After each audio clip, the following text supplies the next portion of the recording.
Hello, everyone, and welcome to Speak Your Truth podcast. I am Kristen Bomas, and on this podcast, we're going to try to talk about some pertinent issues that are taking place in our lives, but also learn to open up that voice and understand why certain things are happening in the world around us, both as a group and as individuals.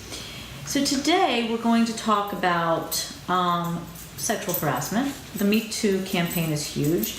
And for those of you who have watched me on Facebook, you know that my position on the Me Too campaign has been that as the voice of women opens, the energy of the female energy, if you will, is the energy of healing and community.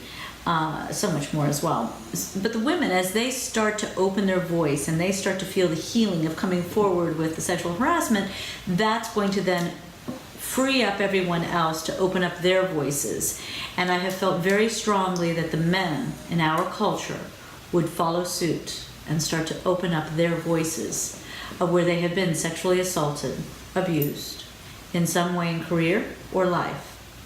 The other thing that you've heard me say, if you've seen my other videos, is that we will be seeing this shift into abuse patterns in family and relationships throughout our culture and communities here in at least the United States, if not across the world. So today, we're going to talk about how sexual assault is affecting men. And we're going to base today's podcast on a GQ article written by Zach Barron, who is a staff writer. This article is on the internet, and the link to the article you'll find in the description. So the article was about Brendan Fraser, and I think a lot of people have heard about his situation, but there's a lot of fallacy being spoken. How unusual, right? So I'm going to go through a few things, and I want to talk a little bit about why the fallacies in the talk about Brendan Fraser need to come to a halt. There are things that are said in this interview that make it so crystal clear that this man was deeply affected and wounded, and at least at some level traumatized by this gentleman, Burke, who really just did a number. So I'm going to go through just a segment where he finally talks to Zach about the situation. And what's really interesting, if you read the whole article, they spent a significant amount of time together. And at the very end, he says, I need to shoot a few arrows. And he literally does. Hits the target with both of them. And then he turns around. And you can feel in the article that he's struggling with something that he needs to have a voice about. And in that struggle, he's trying to gain his courage. And in his accuracy of shooting those arrows, he's got that courage to turn around and then look at Zach and start his story. And he doesn't. If I remember correctly, he actually waits and then calls him and kind of gives him everything. I may have the story back a little bit, but you'll read the article, you'll see it, you'll feel it. It's good. So when he does speak to Zach again, he says, and this is going to come right out of the article, that he didn't have, quote, the courage to speak up for risk of humiliation or damage on my career, end quote. This is exactly the baseline for a lot of assault in the workplace. When we are experiencing sexual harassment, welcome to my family in the background, as we are experiencing sexual harassment in the workplace, one of the fears that affects everyone, male or female, is the risk of losing your career and really not knowing how to take that risk of voicing what's going on. I think for the performers, as we're starting to learn, it becomes particularly more difficult because they really don't have a platform like a human resources department who will really stand behind them and make sure that everything is legally being handled and that there is no power differential being used to coerce these people into sexual relationships. So in that statement, that's what he's saying. It's like, okay, I'm afraid of my career. He then goes on to talk about what Philip Burke did in detail. And I'm going to read that because it was not just a pinch on the rear. And I have heard that from many who are just sending the message. Clearly not what he was done. He was clearly sexually assaulted. He's in the middle of a very crowded room and he's leaving. And Burke reaches out to shake his hand. And in our country, when two men shake a hand, they don't normally reach around with their other hand and grab or touch their rear in any way. But he did. He reached around and he pinched him on Fraser's ass, as the article says. And his left hand, this is a quote from Brendan Fraser, his left hand reaches around, grabs my ass cheek, and one of his fingers touches me in the taint, and he starts moving it around. End quote. That is sexual assault. He was violated.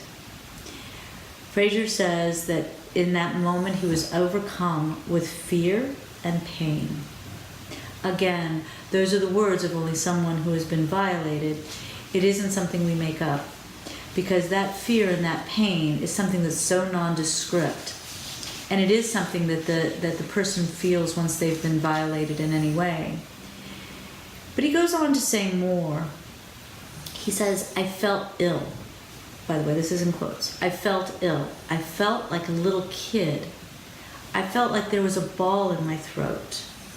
I thought I was going to cry. End quote. Again, you don't make up these words. You know, this is something that deeply wounded him in his spirit and his emotional self.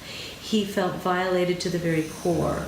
And when he felt that lump in his throat and that wanting to cry, there was a helplessness. There was something that just happened to him and he didn't know what to do. Now, I'm assuming.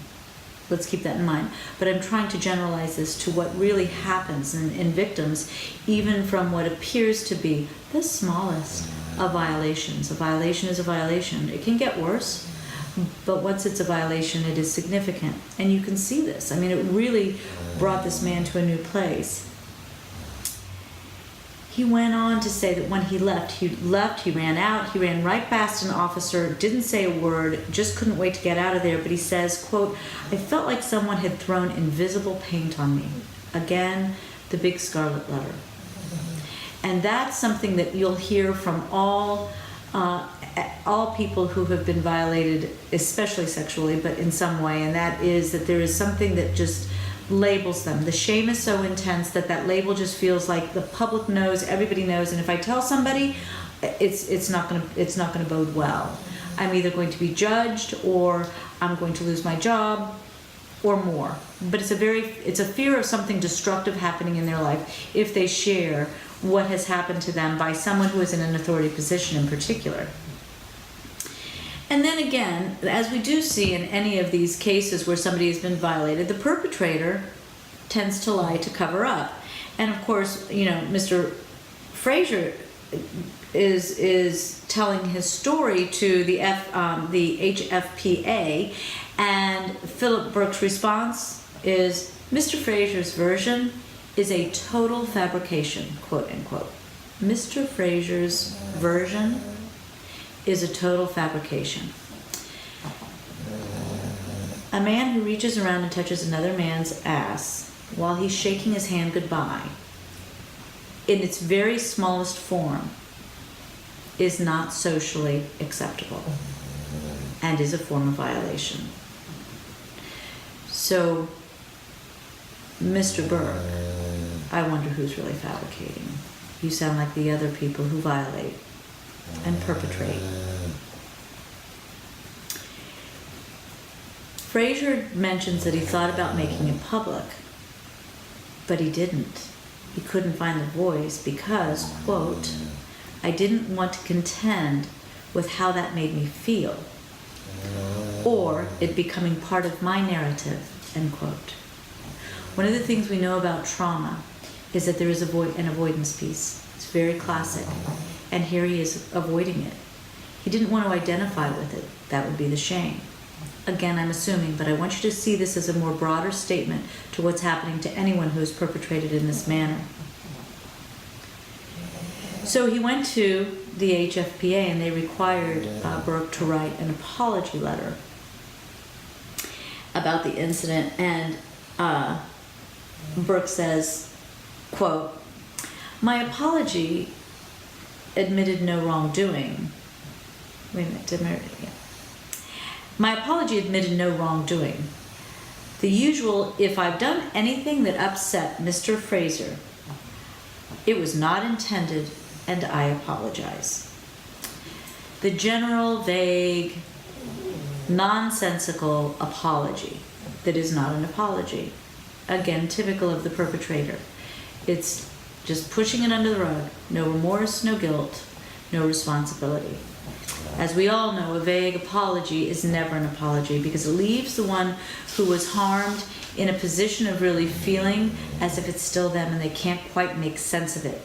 The vagueness brings their fear back to the surface, their doubt back to the surface, the helplessness back to the surface. It's anything but an apology. So continuing on, Fraser again says to Zach, quote, "I was blaming myself and I was miserable because I was saying to himself, this is nothing. This guy reached around and copped the feel. That summer wore on and I can't remember what I went on to work on next," end quote. Anxiety does that to you. It knocks you out of the thinking, not really knowing what it is you're working on next. You don't have the memory, you have that loss. You get lost in the trauma, in the impact of the event. And that's very common for the person who has been violated or perpetrated in some way. As time went on, Fraser found himself becoming more reclusive and isolating, which again is very common, and falling out of the workplace in a lot of ways. He was pretty much disappearing and retreating. And so he felt as if and wondered if the HFPA was actually blacklisting him. Again, this is a thought that happens. You know, we kind of broadcast out our shame and our fear and feeling like we did something wrong and whatever. And so if a person is perpetrated, that's a normal feeling. So for those of you who have been through that, you know how that is. And I do want you to think about that. You know, these are things that you don't make up. So he felt blacklisted by the HFPA. And when he said, when it was brought to the awareness, Burke, who was a past president of the HFPA, by the way, I failed to mention that earlier, Burke denies that and instead goes back against Fraser again and says, quote, "His career declined through no fault of ours," end quote. And here's the fear.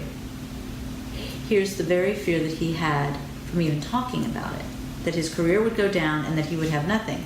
And again, you know, you don't want to just push this aside. This is teaching everybody that it's time to open up your voice. Things are starting to really come together with this Me Too campaign, and I think that it's not something to take lightly, quite the contrary. It is at such epidemic proportions, so serious, that the people who are the perpetrators are so used to it that they don't even feel the need to genuinely make a change. They don't feel the need to take the responsibility. Not all of them, but you're seeing some of that in this article. Fraser says the experience